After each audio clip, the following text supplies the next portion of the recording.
Dans l'univers qui est le nôtre, tous les phénomènes concourent à favoriser son évolution irréversible vers un état de complet désordre thermique et moléculaire.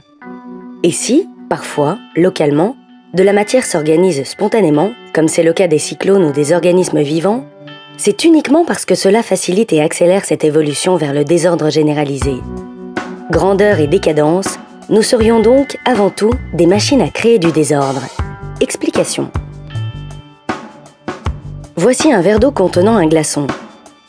Le déséquilibre de température entre l'eau liquide et l'eau glacée provoque un flux de chaleur spontané entre l'eau et le glaçon. L'eau se refroidit et la glace fond. Le flux de chaleur se maintient jusqu'à l'équilibre des températures. La disparition du glaçon est irréversible. Elle nous montre que l'énergie se dissipe lorsqu'elle se transforme. À chaque transformation, une partie de cette énergie se dégrade sous forme de chaleur. On a baptisé cette dégradation l'entropie. En réalité, tout ensemble de matière et d'énergie loin de l'équilibre, ici le verre d'eau et son glaçon, mais c'est aussi le cas pour un système solaire, une planète, un océan, évolue spontanément vers un état de désordre et donc d'entropie maximale. Mais dans certaines conditions, on constate l'émergence de phénomènes a priori étonnants. Localement, de la matière va s'ordonner spontanément, des molécules vont s'organiser à l'échelle macroscopique et créer des structures qui vont accélérer l'évolution de l'ensemble vers un état de désordre maximal. Exemple. Quand l'été, l'océan tropical devient plus chaud que l'atmosphère, la chaleur de l'eau se dissipe dans celle-ci. Et, lorsque le déséquilibre de température atteint un seuil critique, spontanément, des masses de vapeur d'eau vont alors s'organiser localement pour accélérer cette dissipation de la chaleur de l'océan vers l'atmosphère. C'est l'apparition des cyclones. Le mouvement vertical de la vapeur d'eau couplé à la force latérale produite par la rotation de la Terre, appelée la force de Coriolis, va provoquer des milliards d'interactions entre les molécules d'eau, ce qui induit l'émergence de la structure tourbillonnaire et très organisée du cyclone. La dissipation de chaleur produite par ce mouvement cyclique de grandes quantités de molécules est ce qu'on appelle un phénomène de convection. Il est bien plus efficace que la dissipation par simple conduction de la chaleur de proche en proche que nous avons observé dans la fonte du glaçon. C'est la raison pour laquelle de telles structures dissipatives de chaleur émergent spontanément et se maintiennent tant qu'il y a suffisamment de chaleur à dissiper. C'est la découverte majeure décrite par Ilya Prigogine. À une autre échelle, un phénomène similaire se produit au sein d'une fine couche de liquide visqueux chauffé par le dessous, l'émergence de ce que l'on appelle les cellules de Bénard. Au-delà d'un seuil critique de différence de température au sein du liquide, un grand nombre de molécules vont spontanément s'organiser en mini-cyclones et produire des structures qui accélèrent la dissipation de la chaleur par convection. Ici, à nouveau, à l'origine de l'émergence de ces extraordinaires structures cycliques en nid d'abeille, dissipatives d'énergie, on retrouve le couplage de deux forces qui provoquent des interactions à grande échelle entre les molécules de liquide.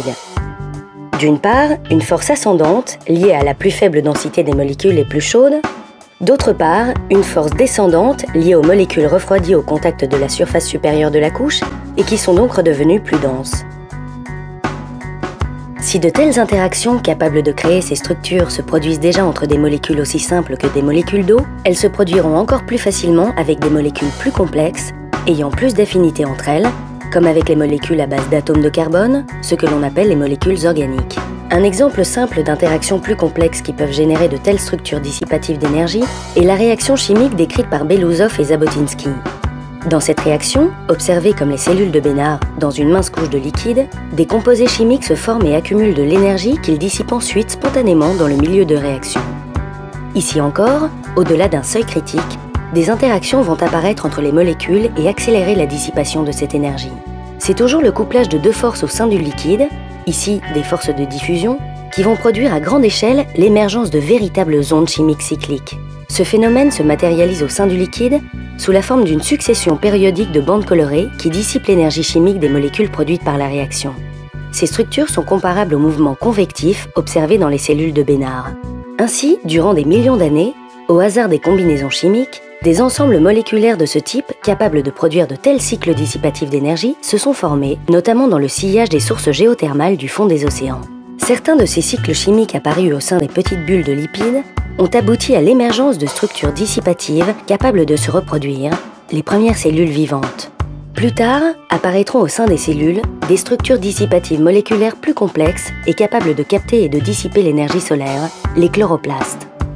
Ce sera un nouveau bond dans la capacité de cellules vivantes à dissiper de l'énergie et à produire de l'entropie. Cela se traduira par l'émergence des premières algues, de la vie végétale, puis de la vie animale. On ne peut donc que le constater, l'émergence d'un cyclone, d'une bactérie, d'une algue verte, d'un arbre, d'un animal, de communautés humaines, d'une ville, sont donc des réponses à une seule et même tendance, maximaliser la capacité d'un milieu à dissiper toute l'énergie disponible et à favoriser son évolution vers un état uniforme de désordre maximal. Et bien sûr, la nature a sélectionné les structures qui sont les plus dissipatives. C'est Éric Chesson qui a ainsi montré que, exprimé par kilo de poids, un être humain est 10 000 fois plus efficace à dissiper de l'énergie que le Soleil. Mais tout cela n'est que la première face de la médaille. Certes, les structures dissipatives maximalisent la production de désordre et d'entropie dans les milieux au sein desquels elles émergent, mais par ailleurs, ces structures dissipatives sont aussi par nature des états de moindre désordre, de moindre entropie, ce qui signifie qu'émergent aussi en leur sein des propriétés tout à fait particulières, comme l'illustre l'œil qui émerge au sein du cyclone, cet extraordinaire lieu de calme et de sérénité. L'émergence des structures dissipatives est donc indissociable des états qui ont mené jusqu'à l'état de conscience humaine. Voilà les prémices d'un autre regard sur notre vraie nature, une opportunité de se regarder autrement et au-delà, d'envisager autrement nos enjeux sociaux, écologiques et politiques. Mais cela, c'est une autre histoire, celle de la troisième partie, Penser autrement.